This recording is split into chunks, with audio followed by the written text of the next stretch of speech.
వివేకం లేని అధికారులు జనులను నలగొట్టెదరు అని రాయబడింది.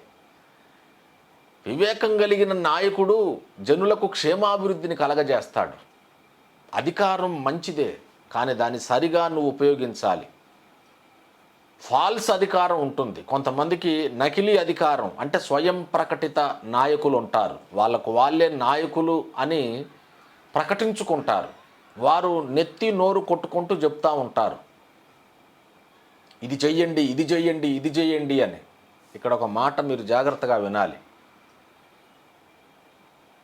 నిజమైన నాయకుడు అరవడు, కేకలేయడు. అధికారం ఎప్పుడూ అరవదు, కేకలు వేయదు. అధికారం ఆజ్ఞాపిస్తుంది, అంతే. అధికారం ఆజ్ఞాపిస్తుంది. ఎదుటి వ్యక్తి ఒక ఆత్మీయ నాయకుడిగా మనల్ని అంగీకరించినప్పుడు నువ్వు అరుపులు, కేకలు వేయాల్సి వస్తుంది.